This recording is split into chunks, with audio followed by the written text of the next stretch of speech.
It began with the echo of iron against wood. A convent door, once a symbol of sanctuary, now splintered under the weight of war. What followed was not just conquest, but erasure.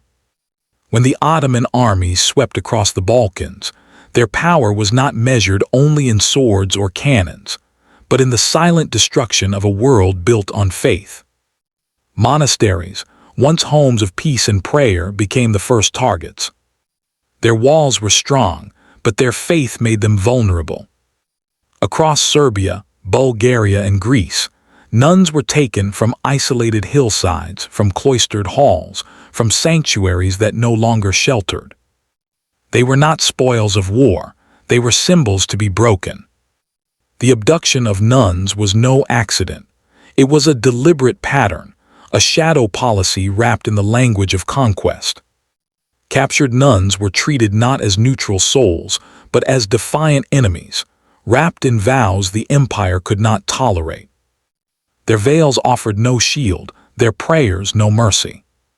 They were bound in rope, their sacred songs drowned by the march of boots. From the moment their convent doors fell, their journey into silence began.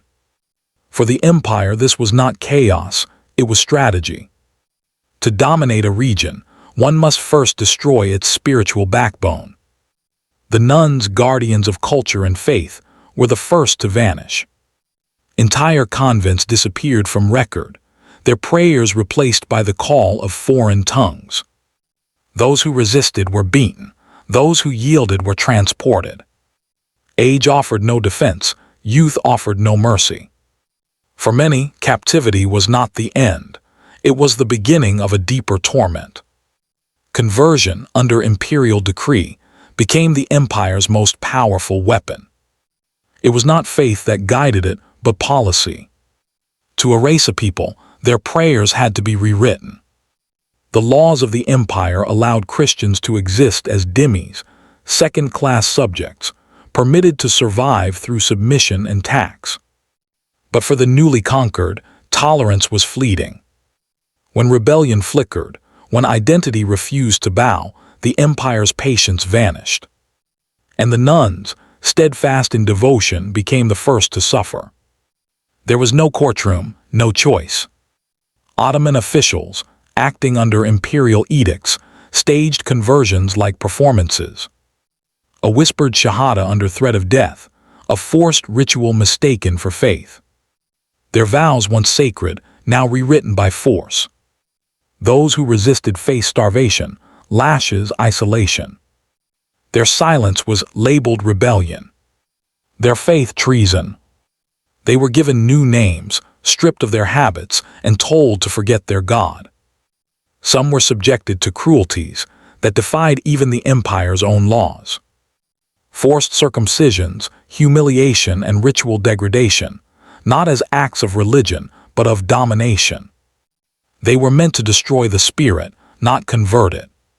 Yet even in silence, their defiance endured.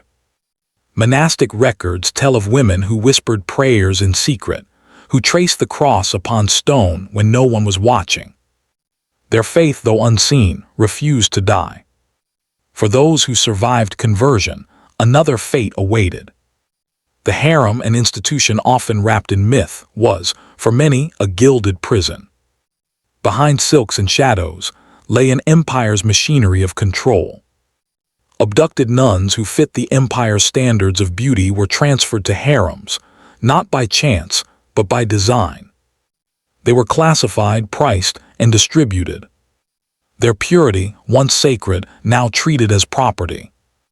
Inside, their old lives became forbidden. To speak of Christ was a crime. To pray was rebellion.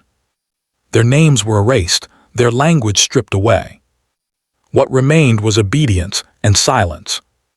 Some were sent to the harems of pashas and governors. Others to the homes of merchants or soldiers. There their pasts were buried beneath servitude and fear. For those who had once taken vows of purity, this was not merely imprisonment, it was desecration. For those who were not absorbed into the empire's harems, another destiny awaited, one colder, more public, and utterly dehumanizing. The Ottoman slave markets. Vast, organized, and sanctioned by the state, they were the engines of human commerce that powered the empire's expansion. Within the registries of Constantinople, Bursa, and Edirne, records still whisper of them. Chaste, silent, educated. But behind those words was a living soul, a woman once cloaked in devotion, now catalogued as property. Arrival was ritualized humiliation. Captives were stripped, scrubbed, and examined by inspectors, their value determined by age, beauty, and obedience. A defiant glance could mean a lower price. A whispered prayer could mean the whip.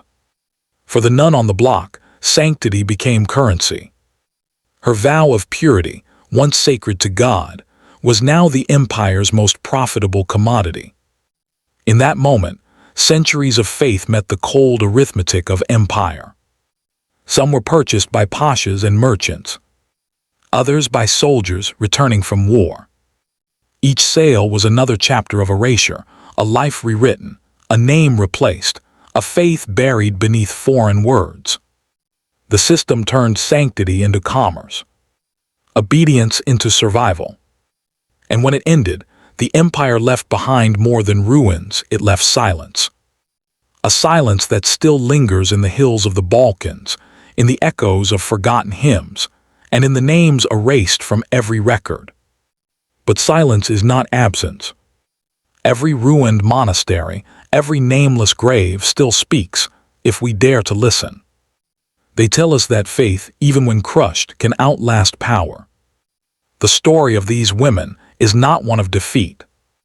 It is a record of endurance, of souls who refused to vanish, even when history tried to erase them.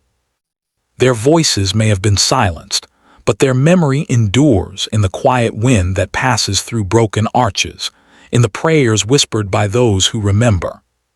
So now the question is ours to answer. When faith was punished and purity was sold, what do we learn from those who refused to surrender? Comment below. Your voice is the candle that keeps their memory alive.